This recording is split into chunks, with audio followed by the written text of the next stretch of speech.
Buenas tardes, mi nombre es Josué Villaramburo. Yo soy estudiante de la Universidad Autónoma de Sinaloa, de la Facultad de Derecho, la modalidad semiescolarizada. Pertenezco al grupo 33. Eh, Cursando la materia de Derecho Procesal Civil, yo les voy a hablar un poco acerca del tema del juicio ordinario. ¿En qué consiste? Eh, Desde el momento de nuestra concepción como seres humanos, nosotros adquirimos derechos y conforme vamos creciendo, adquirimos también otro tipo de derechos y obligaciones. Por ejemplo, derechos a formar, mantener y aumentar un patrimonio. Pero ¿qué sucede cuando estos derechos son violados?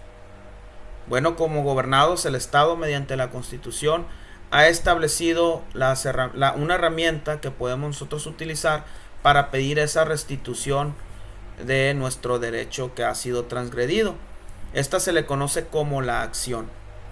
La acción lleva una secuencia procedimental en donde se deben de acreditar cada uno de los elementos para que el Estado pueda hacer esa restitución de esos derechos, ya sea que nos restituya y que pueda sentenciar al demandado o a quien transgredió nuestro derecho. Nuestra ley procesal indica que para nosotros poder ejercitar esa acción tenemos que ser la persona indicada. O esto quiere decir una persona que tenga un interés en el bien jurídico. Nosotros podemos hacerlos por nosotros mismos o nosotros nombrar a representantes por medio de un notario público para que puedan ellos tener poder para pelear por ese derecho que a nosotros se nos ha transgredido. Es importante recalcar que cuando nosotros ejercitamos la acción es cuando podemos decir que entramos a juicio, ya sea nosotros o nuestros representantes. Y al momento de hacerlo, al momento de entrar a juicio, tenemos que cuidar ciertos principios.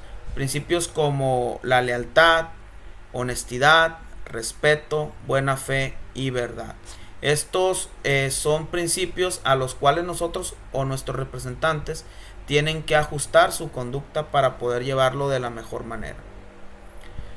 Como ya comentábamos, el procedimiento para nosotros ejercitar una acción está en nuestro Código Procesal Civil, el cual nos indica que al momento que ese proceso da inicio con la demanda.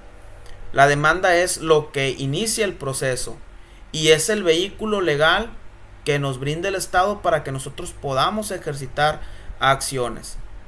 Este vehículo legal está plasmado en el artículo 258 de nuestro Código Procesal Civil, en el que nos indica que tiene que ser presentado por escrito y también nos enumera una serie de requisitos que tiene que cumplir para que sea admitido. La demanda es el inicio del proceso. La siguiente etapa es la admisión de la demanda. Cuando nosotros presentamos la demanda ante un juez, este la va a recibir, pero no por recibirla significa que la ha admitido. No, solamente la recibe. Para que la demanda se dé como admitida es cuando el juez reconoce que ese escrito o esa demanda cumple todos los requisitos que marca el artículo 258 del Código Procesal Civil. Una vez que él ha admitido la demanda, quiere decir que cumplió los requisitos que estipula la ley. Después viene el siguiente paso del proceso, que es el emplazamiento. Es ahí donde después de que se admitió la demanda, se realiza este paso procedimental, que es el emplazamiento, que es donde se le concede a la parte demandada un término en materia civil en juicio ordinario de 9 días. Si fuera un juicio sumario serían 7 días, pero en el tema que estamos tratando hoy, que es el juicio ordinario, se le da un término o un plazo de 9 días al demandado para que él pueda contestar esa demanda. En caso de no hacerlo en ese plazo o de no hacerlo, se le considera en rebeldía al demandado.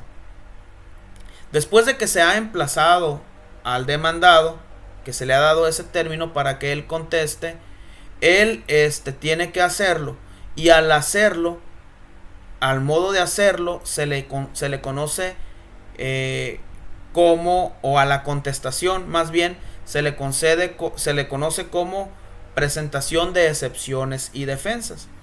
A través de estas excepciones y defensas, la parte demandada tiene su actuación, y a través de esta herramienta, mediante su contestación legal, tiene que dar contestación a cada uno de los hechos de la demanda en sentido categórico, afirmando o negando cada hecho que se ha presentado en la demanda. Eso es importante señalar, que solamente se podrán usar estas excepciones y defensas durante ese término que el juez le ha dado para poder hacerlo, que son 9 días. Pero ¿qué pasa si había situaciones que no se pudieron resolver en el término de ese emplazamiento porque no se conocían? Bueno, estas se llaman excepciones supervenientes. Esto significa que el demandado había cuestiones que se desconocían al momento de hacer el emplazamiento. Entonces él las puede hacer valer para presentarlas, y el juez se las admite porque eran hechos que se desconocían al momento de que se había emplazado, o no alcanzó el término que se le había dado al demandado para poder presentar esas excepciones o esas defensas. Después en este mismo periodo, el demandado podrá hacer valer la reconvención.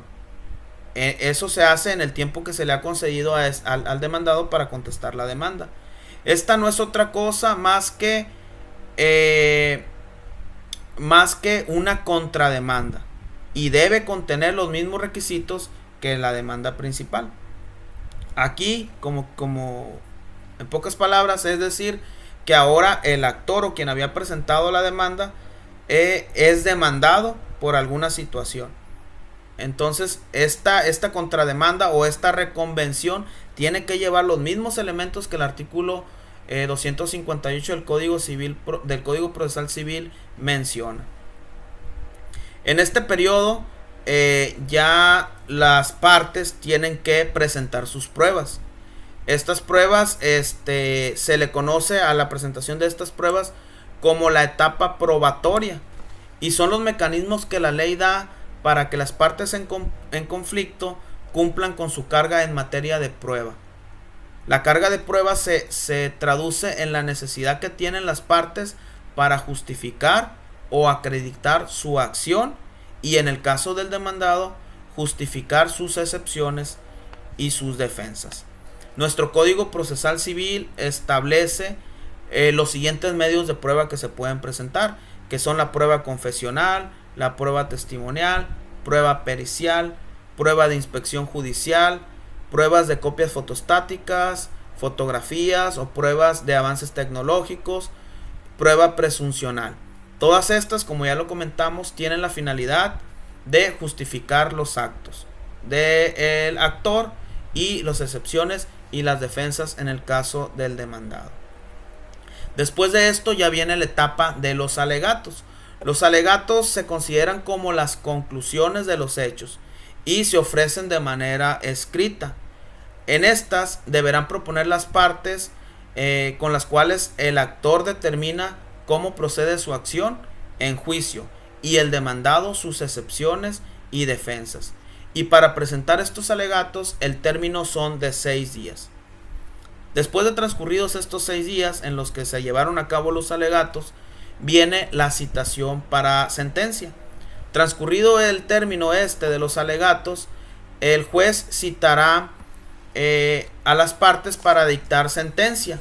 En este punto es importante recalcar que ya no se le va a poder pedir nada al juez.